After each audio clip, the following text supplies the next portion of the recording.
ህንጻ በመናስገነባበት ሰዓት ላይ ግምት ውስጥ ማንከታቸው ወጪዎች ምንድናቸው? በዛሬ ቪዲዮአችን እንግዲህ ብዙ ጊዜ ህንጻ በመናስገነባበት ሰዓት ላይ ወይም ደግሞ ግንባታ ላይ ሆነን ወጪ ውስጥ ኮንሲደር ማናረጋቸው ወይም ደግሞ አንኤክስፔክትድ የምንላቸው ኮስቶች ምንድናቸው የሚሉትን አብረን የምናይ ይሆናል። አብራችሁን ቆዩ።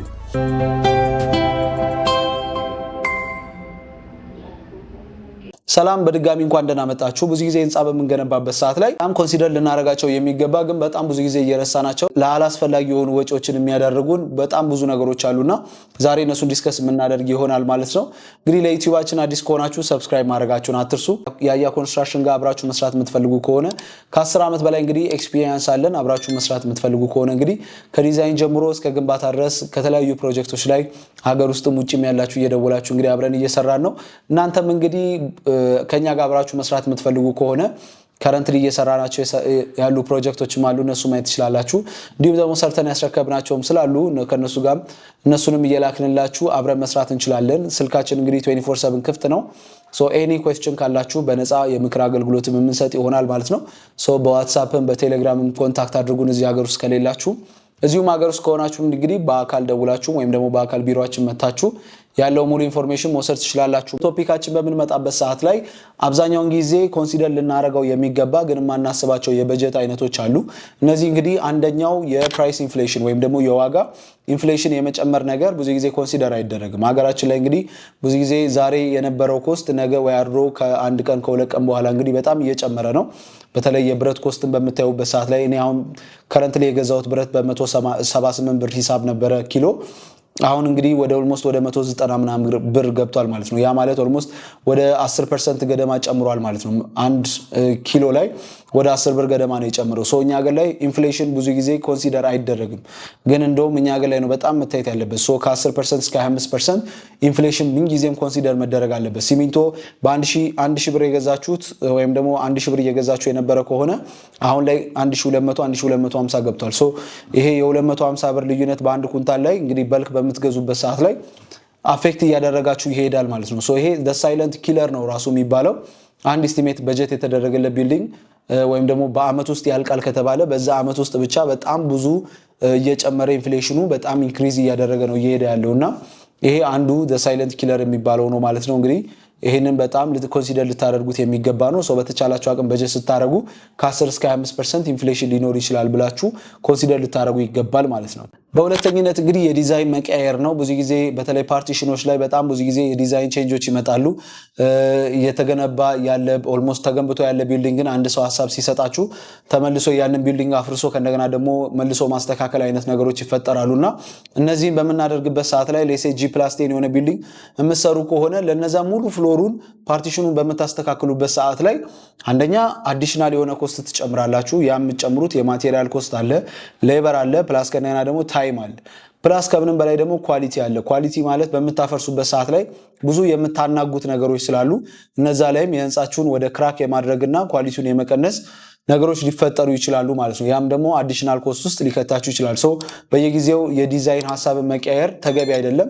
አንዴ ቁጭ ብሎ ፓርቲሽን ከሚሰራላችሁ ወይም ደግሞ ኢንቴሪየር ዲዛይነር ከሆነ ኢንቴሪየር ዲዛይነር የኦልሬዲ አርኪቴክቸራል ላይ ተሰርቶ ስለሚመጣ ዲዛይናችሁ ላይ ቁጭ ብላችሁ በደንብ አርኪቴክቸራል ዲዛይናችሁ ላይ ቁጭ ብላችሁ እናንተ እውቀቱ ከሌላችሁ ኤክስፐርት ጠርታችሁ ወይም ደግሞ ትንሽ ብር ከፍላችሁ ኤክስፐርት እንዲያማክራችሁ አድርጋችሁ ማለት ነው እነዛን የተሰሩትን ዲዛይኖች ቁጭ ብሎ ተገቢ የሆነ ውይይት ተደርጎ መጀመሪያ በደንብ መታሸት ያለበት አርኪቴክቸራል ዲዛይን ላይ ነው ማለት ነው። ያ ከተስተካከለ በኋላ ቀጥታ ኢምፕሊመንት ወደ ማድረጉ ብትሄዱ የተሻለ ነው እላለሁ። ምክንያቱም ይሄ ነው ትልቁ አዲሽናል ኮስትን እንድትጨምሩ ወይም ደግሞ ታይም ዲሌይ ላይ እንዲፈጠር የሚያደርገው ይሄ ስለሆነ ማለት ነው። ዋንስ አርኪቴክቸራችሁ ላይ በደንብ ካስተካከላችሁ የፈለገ ሰው ሀሳብ እየመጣ ቢሰጣችሁ እናንተ ካመናችሁበት ሀሳባችሁን ብዙ ጊዜ ባትቀያየሩ ጥሩ ነው። በሶስተኝነት ደረጃ እንግዲህ የትራንስፖርቴሽን ነው። ብዙ ጊዜ ኮንሲደር የማናደርገው ነገር ቢኖር ትራንስፖርቴሽን ኮስት ነው። የትራንስፖርቴሽን ኮስት ባይ ዘ ዌይ ኮንስትራክሽን በጣም አፌክትድ ከሚገርማችሁ ሁኔታ ኮንስትራክሽን አፌክት የሚያደርገው የፊውል ኮስት ራሱ በጣም አፌክት ያደርገዋል። ያ የሆነበት ሪዝን ምንድነው? ፊውል ሲጨምር ሀገራችን ላይ ነዳጅ በየጊዜው እየጨመረ ነው። ያ ጨመረ ማለት ትራንስፖርቴሽን ኮስቱ ላይ ይጨምራል ማለት ነው። አንድ ሎጂስቲካችንን ከአንድ ቦታ ወደ አንድ ቦታ ወደ ሳይታችን ትራንስፖርት ስናደርግ እነዚህ ነገሮች አይካተቱም። ሎዲንግ አንሎዲንግ ወይም ደግሞ የሰራተኛ የጫኝና ያወራጆችም ኮንሲደር አይደረግም። እንደዚህ አይነት ነገሮች ላይ በጣም ፎከስ አድርጋችሁ ታሳቢ ልታደርጉ ይገባል ማለት ነው። አንኤክስፔክትድ የሆኑ ወጪዎች ስለሆኑ ብዙ ጊዜ ኮንሲደር አናደርጋቸውም እና ይህንንም ታሳቢ ታደርጉት። እንዲሁም ደግሞ የወተር ፕሩፊንግ እና ችግሮቹ ወተር ፕሩፊንግ ላይ ብዙ ጊዜ የምናየው ምንድነው ወተር ፕሩፊንግ በመታሰሩበት ሰዓት ላይ የሊኬጅ ችግሮች ካሉ የህንፃ ትልቁ ናይትሜር ብዬ የማስበው ውሃ ነው። እንግዲህ የወተር ፕሩፊንግ ችግራችሁ ላይ ሊኬጅ ካለው አላስፈላጊ የሆነ ወጪዎች ላይ ሊዳርጋችሁ ይችላል ማለት ነው። ሶ ወተር ፕሩፊንግ ላይ በጣም ሲሪየስ ልትሆኑ ይገባል። ኦልሞስት ህንፃውን ሰርታችሁ ከገባችሁ በኋላ ክረምት ሲመጣ ሙሉ ለሙሉ ቤታችሁ ውስጥ እየገባ የሚያስቸግራችሁ ከሆነ አፓርትመንቶች ከሆኑ ደግሞ ባዝሩሞች ላይ ፍሰት የሚያስቸግር ከሆነ ቀጥታ ከላይ የመጣ ወደ ታችኛው እየገባ የሚያስቸግራችሁ ከሆነ ማኔጅ ማድረጉ በጣም አስቸጋሪ ስለሆነ ወይም ደግሞ ሙሉ ለሙሉ የተሰራውን ሴራሚክ አንስታችሁ ስለሆነ ሜንቴን የምታደርጉት አላስፈላጊ የሆነ ወጪ ላይ ሊዳርጋችሁ ይችላል ማለት ነው። ሶ በተቻላችሁ አቅም ወተር ፕሩፊንግ ላይ በጣም ሲሪየስ የሆነ ማኔጅመንት ያስፈልጋል። እንዲሁም ደግሞ አሰርታችሁ ከጨረሳችሁ በኋላ ቼክ ማድረጋችሁን እንዳትረሱ። በመጨረሻ የሱፐርቪዥን እና የስራዎች ዲሌይ ማድረግ። አንዳንድ ጊዜ ፕሮጀክታችን በሚዘገይበት ሰዓት ላይ ችግር የለውም ገንዘብ ስናገኝ እንሰራዋለን እንቀጥለዋለን ብላችሁ የምትሰሩት ነገሮች ይኖራሉ። እነዚህ በምታደርጉበት ሰዓት ላይ ሱፐርቪዥናችሁንና ዲሌያችሁን የፕሮጀክቱ ምንጊዜም በዘገየ ቁጥር በጣም አላስፈላጊ የሆኑ ወጪዎችን ታወጣላችሁ። ምክንያቱም እንደ የጥበቃ ወጪ ሊሆን ይችላል።